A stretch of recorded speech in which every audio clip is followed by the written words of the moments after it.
Study IQ IAS, आपका selection हमारा mission. नमस्कार दोस्तों फाइनली भारत सरकार ने एक बड़ा कदम लिया है इलीगल इमिग्रेंट्स को लेकर। देखिए यहाँ पर जो मिनिस्ट्री ऑफ होम अफेयर्स है उन्होंने 30 दिन का डेडलाइन दे दिया है सभी राज्य और यूनियन टेरिटरीज को कि आप काउंट कर लीजिए, अच्छे से जांच कर लीजिए, देख लीजिए कि आपके डिस्ट्रिक्ट में, आपके राज्य के अंदर कितने इलीगल इमिग्रेंट्स हैं और इमीडिएट बेसिस पर 30 दिन के डेडलाइन के बाद उनको डिपोर्ट करने की तैयारी कर लीजिए। आप देख सकते हो खबर, MHA sets 30 day limit to verify credentials of illegal immigrants from Bangladesh and Myanmar. तो इसको थोड़ा सा डिटेल में समझेंगे कि आखिरकार ये ऑर्डर क्या है, इसमें क्या क्या चीज़ें की जाएंगी और इसका इम्प्लीकेशन क्या होगा। काफ़ी कुछ जानने को है, चलिए आगे बढ़ते हैं। लेकिन उससे पहले आप सबको बता दूं, आप में से जो भी लोग यूपीएससी की प्रिपरेशन कर रहे हैं, हमारे जो फाउंडेशन बैचेज हैं उसको अवेल कर सकते हैं, जिसके अंदर आपको कंप्लीट प्रिपरेशन कराई जाती है। 2026 की यूपीएससी की तैयारी कर रहे हैं तो ये जो बैच है आपके लिए परफेक्ट होगा। लिंक दिया है कमेंट सेक्शन में, यूज़ करना है आपको ये कोड अंकित लाइव, ताकि आप मैक्सिमम जो डिस्काउंट है वो ले सकें। चलिए शुरुआत करते हैं। देखिए सबसे पहले मैं आपको बता दूं, अमित शाह जी जो कि मिनिस्टर हैं होम अफेयर्स के, उनके द्वारा इशू किया गया है डायरेक्टिव। किसको? सभी राज्यों को और यूनियन टेरिटरीज को 30 दिन का डेडलाइन दिया गया है कि आपके राज्य के अंदर जितने भी इलीगल इमिग्रेंट्स हैं, बांग्लादेश से हों या फिर म्यांमार से हों, और जो लोग क्लेम करते हैं कि वो भारतीय नागरिक हैं, उनका प्रॉपर वेरिफिकेशन होना चाहिए 30 दिन के अंदर अंदर। तो कहीं ना कहीं ये जो स्टेप लिया गया है, शायद पहली बार आपको देखने को मिलेगा कि एक डेडलाइन सेट किया गया है और ये भारत के इंटरनल सिक्योरिटी और इमिग्रेशन पॉलिसी में एक नया फेज आपको देखने को मिल सकता है। खैर इसके पहले मैं आपको थोड़ा सा एक बैकग्राउंड बताता हूँ। देखिए भारत में अगर आप देखोगे कॉम्प्लेक्स माइग्रेशन डायनामिक्स है।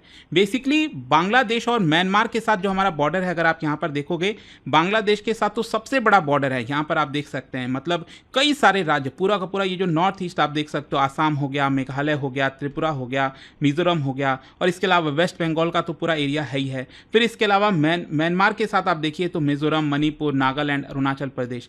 तो स्पेशली क्या है कि म्यांमार से बहुत सारे जो रेफ्यूजीज हैं वो आपका मिजोरम में आ रहे हैं। फिर इसके अलावा मणिपुर में भी आपने देखा होगा, काफ़ी आरोप लग रहा है कि यहाँ पर जो हिंसा की जा रही है उसके पीछे काफ़ी ज़्यादा जो इलीगल इमिग्रेंट्स हैं उनके द्वारा किया गया है। फिर बाकी जगहों पर चाहे आसाम हो, वेस्ट बंगाल हो, इसको लेकर लगातार शिकायतें आती रहती हैं। तो स्पेशली म्यांमार में जो रोहिंग्या क्राइसिस हुआ था उसकी वजह से नॉर्थ ईस्टर्न वाला पूरा एरिया है यहाँ पर, और ईस्टर्न वाला पूरा एरिया बताया जाता है कि बड़ी संख्या में रोहिंग्याज आए हैं। और सिर्फ यहीं पर नहीं, कई जगह तो बताया जाता है, जैसे दिल्ली हो गया, बेंगलुरु हो गया, ऊपर आपका जम्मू कश्मीर हो गया, कई जगह ये रोहिंग्याज जा चुके हैं। फिर इसके अलावा बांग्लादेश से तो कई दशकों से अगर आप देखिए, चाहे वो जो बांग्लादेश नया क्रिएशन हुआ था उसके पहले और उसके बाद में भी अगर आप देखोगे तो बहुत ज़्यादा आपका इलीगल इमिग्रेशन हुआ है। बांग्लादेश से बहुत से लोग भारत के अंदर एंटर किए हैं, चाहे वो इकोनॉमिक को लेकर हो, चाहे वो बाकी चीज़ों को लेकर हो। फिर इसके अलावा एथनिक और जो कम्युनल सेंसिटिविटीज़ है बॉर्डर एरियाज़ में, आसाम, वेस्ट बंगाल, त्रिपुरा, मिजोरम में,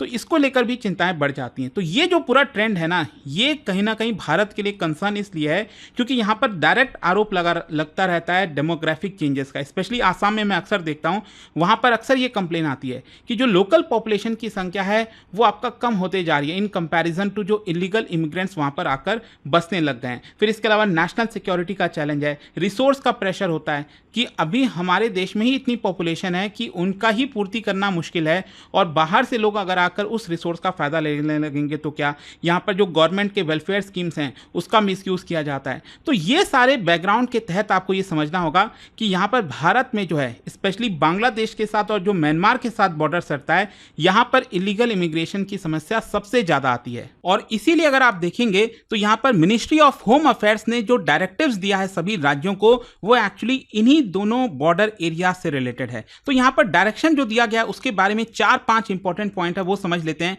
कि एग्जैक्टली क्या कहा गया है। सबसे पहला, 30 दिन का डेडलाइन। बेसिकली सभी राज्यों को और यूनियन टेरिटरीज को बोला गया है, मतलब ऐसा नहीं है कि वही राज्य जो बॉर्डर एरियाज में है, मतलब पूरे देश की हम बात कर रहे हैं, क्योंकि यहाँ पर रोहिंग्याज हों चाहे बांग्लादेशीज हों इलीगल तरीके से, वो पूरे देश भर में आपको देखने को मिलेंगे।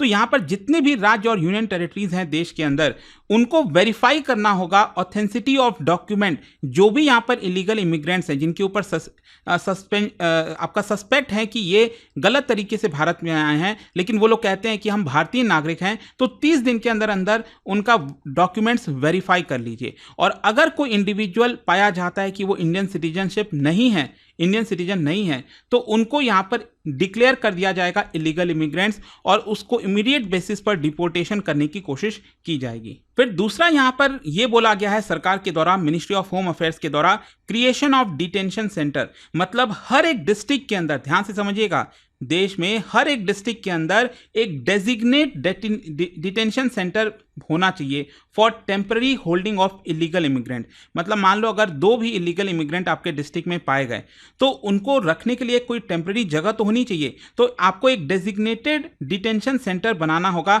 जब तक उनको भारत से डिपोर्ट नहीं कर दिया जाता, उनके देश वापस नहीं भेज दिया जाता। और ये जो आपका सेंटर होंगे, डिटेंशन सेंटर होंगे, उनको बेसिक ह्यूमैनिटेरियन स्टैंडर्ड फॉलो करना होगा as per supreme court guideline. तो दूसरा ये हो गया। तीसरा यहां पर डिस्ट्रिक्ट लेवल टास्क फोर्स बनाया जाएगा। मतलब एक special district level task force होगा जिसको पुलिस हेड करेगी और उनका काम क्या होगा, आइडेंटिफाई इलीगल इमिग्रेंट्स, इन्वेस्टिगेट, उनका डॉक्यूमेंट्स इन्वेस्टिगेट करना, उनको स्टेटस को देखना, यहां पर जो लीगल प्रोसीडिंग्स हैं उसको इनिशिएट करना डिपोर्टेशन के लिए। तो ये आपका टास्क फोर्स का काम होगा। फिर नेक्स्ट यहां पर जो इंपॉर्टेंट चीज है वो है मंथली रिपोर्टिंग। मतलब सभी राज्यों को हर महीने 15th of every month ministry of home affairs को रिपोर्ट करना होगा, एक मंथली रिपोर्ट बनाकर देनी होगी कि आखिरकार पिछले 1 महीने में कितने इंडिविजुअल्स उन्होंने वेरीफाई किए, कितने इंडिविजुअल्स का डिपोर्टेशन इनिशिएट किया गया और कितने एक्चुअल में लोगों को डिपोर्ट के लिए भेजा गया, जो बॉर्डर फोर्सेज हैं और जो कोस्ट गार्ड हैं उनको सौंपा गया। तो ये आपका एक इंपॉर्टेंट डायरेक्टिव दिया गया है। और लास्ट में एक और चीज है वो है इंटीग्रेशन विद नेशनल डेटाबेस। मतलब एक बार इंडिविजुअल को डिपोर्ट कर दिया गया, उसके देश भेज दिया गया, तो उस केस में एक सेंट्रल डिपोर्टी पोर्टल होगा, एक वेबसाइट होगा जहां पर उसका अपलोड किया जाएगा कि किसको हमने भारत से बाहर भेजा है और उन सभी के जो आपके डिटेल्स हैं वो भारत के अलग अलग एजेंसीज के साथ शेयर किए जाएंगे। जैसे आधार का हो गया, UIDAI, इलेक्शन कमीशन को भेजा जाएगा, मिनिस्ट्री ऑफ एक्सटर्नल अफेयर्स को भेजा जाएगा। क्यों भेजा जाएगा? मान लो अगर उस इलीगल इमिग्रेंट ने आधार बना रखा है गलत तरीके से, वोटर ID बना रखा है, पासपोर्ट बना रखा है, तो उसको एक प्रकार से रद्द किया जाए। क्योंकि अभी रिसेंटली मैंने एक वीडियो भी बनाया था और आपको बताया था, जब आपको याद होगा भारत पाकिस्तान का युद्ध चल रहा था, उसके पहले भारत सरकार ने एक कदम लिया था जिसमें सभी पाकिस्तानी नेशनल्स को बोला गया कि आप 24 घंटे के अंदर अंदर भारत छोड़कर चले जाइए। मतलब एक पर्टिकुलर डेट दे दिया गया, टाइमलाइन दे दिया गया। और तब पता चलता है कुछ ऐसे पाकिस्तानी नेशनल्स हैं जिनके पास आधार भी है, वोटर ID भी है, उन्होंने कहा है कि हमने वोट भी किया है इलेक्शन में। सोचिए, पाकिस्तानी नेशनल्स ने भारत में वोट भी किया है।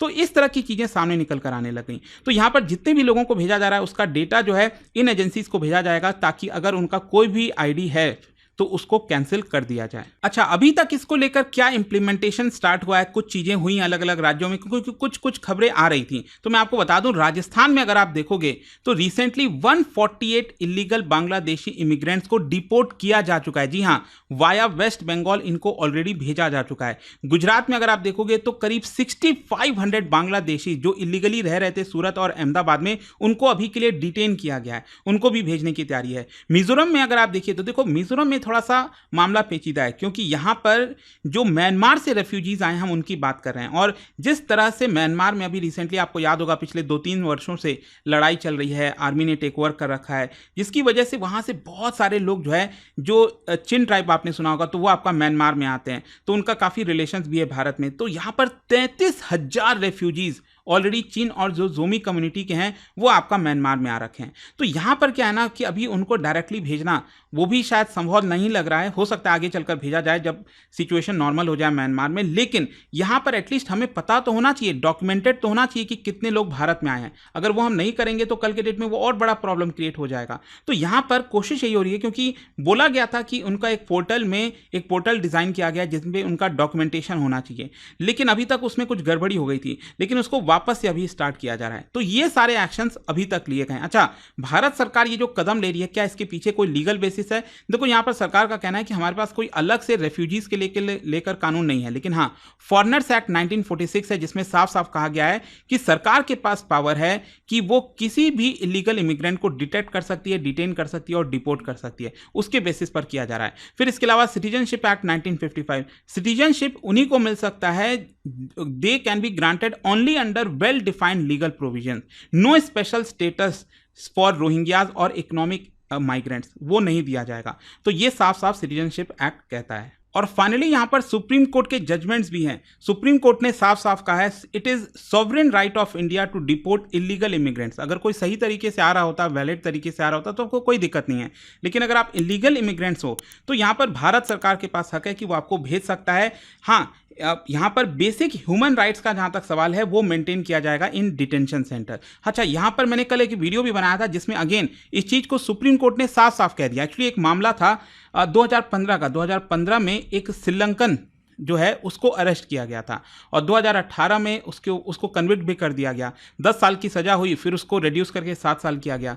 तो अब क्या है कि उसका सज़ा खत्म हो रहा है, तो वो चाहता है कि उसको वापस श्रीलंका ना भेजा जाए, लेकिन सुप्रीम कोर्ट ने कह दिया कि नहीं, यहाँ पर उसको भेजा जाएगा, कोई एक्सेप्शन नहीं होगा। इनफैक्ट वो पर्सन ने ये भी कह दिया था कि मेरी वाइफ बच्चे यहीं रह रहे हैं इंडिया में, तो अगर आप ऐसा भेजते हो तो ये ह्यूमैनिटेरियन ग्राउंड से सही नहीं होगा। लेकिन फिर भी सुप्रीम कोर्ट ने साफ साफ कहा है कि नहीं, इस मामले में कोई भी सुनवाई नहीं होगी। भारत कोई धर्मशाला नहीं है, ऑलरेडी यहां पर 140 करोड़ लोग हैं। तो यह आपको समझना होगा कि सुप्रीम कोर्ट ने भी साफ साफ चीजें क्लियर कर दी हैं। अच्छा, जहां तक सवाल है इसका डिप्लोमेटिक और जियोपॉलिटिकल इंप्लीकेशन क्या हो सकता है, देखो अगर हम बांग्लादेश के पर्सपेक्टिव से बात करें तो भले ही भारत ने क्लेम किया है कि हम यहां पर सभी इलीगल बांग्लादेशियों को चुनेंगे, यहाँ पर डिपोर्ट करना चाहेंगे, लेकिन बांग्लादेश बार बार इस चीज़ को डिनाई करता है। बांग्लादेश ये कहता है कि हम अपने टर्म्स में वेरीफाई करेंगे कि वो जो पर्सन है वो बांग्लादेशी है कि नहीं।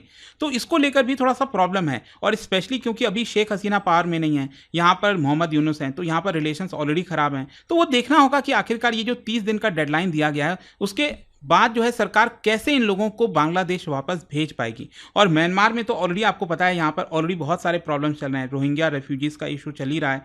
तो भारत को यहाँ पर डर है कि यहाँ पर अनवेरीफाइड जो इनफ्लोज है और इलीगल इमिग्रेंट्स जो है वो लगातार म्यांमार से आते ना रहें, क्योंकि जैसे ही यहाँ पर आर्मी के द्वारा जो है क्रैकडाउन किया जाता है और ज़्यादा इमिग्रेंट्स जो हैं वो भारत की तरफ आने लगते हैं।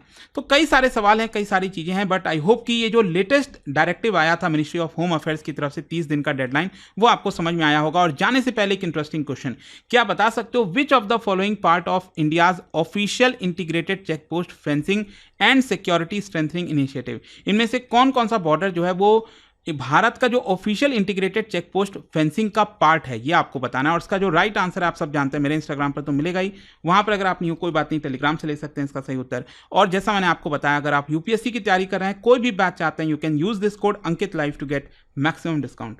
दोस्तों, चाहे आप यूपीएससी की तैयारी शुरू कर रहे हो या फिर प्लान बना रहे हो, मेरे पास है एक जबरदस्त अपॉर्चुनिटी, स्टडी आईक्यू का यूपीएससी फाउंडेशन कोर्स। सोचिए, एक ऐसा ऑल इन वन प्रोग्राम जहां मिलेगा आपको सॉलिड तैयारी, 1000+ आवर्स की लाइव क्लासेस टॉप एजुकेटर्स के साथ, personalised mentorship, hand written notes और पीआरपी एमआरपी जैसे फोकस्ड रिवीजन मॉड्यूल्स।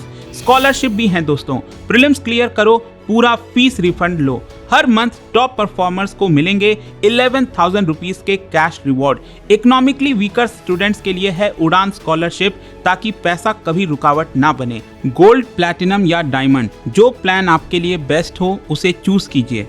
और सबसे खास बात, आपको गाइड करेंगे खुद x secretary Anil Swarup sir, जिन्होंने यूपीएससी सिस्टम को अंदर से देखा है। स्टडी आईक्यू पर भरोसा किया है 2 करोड़ से ज्यादा इंडियंस ने, और अब आपका नंबर है यूपीएससी फाउंडेशन कोर्स के साथ अपना आईएएस ड्रीम सच करने का। अब करना क्या है, बस स्टडी आईक्यू के ऐप पर जाइए या फिर कमेंट सेक्शन में दिए गए लिंक पर क्लिक करिए, यूपीएससी फाउंडेशन कोर्स ढूंढिए। बाय नाउ पर क्लिक करने के बाद डिस्काउंट कोड के सेक्शन में लिखिए ANKITLIVE अंकित लाइव और पाइए सबसे lowest price. Your IAS journey starts now.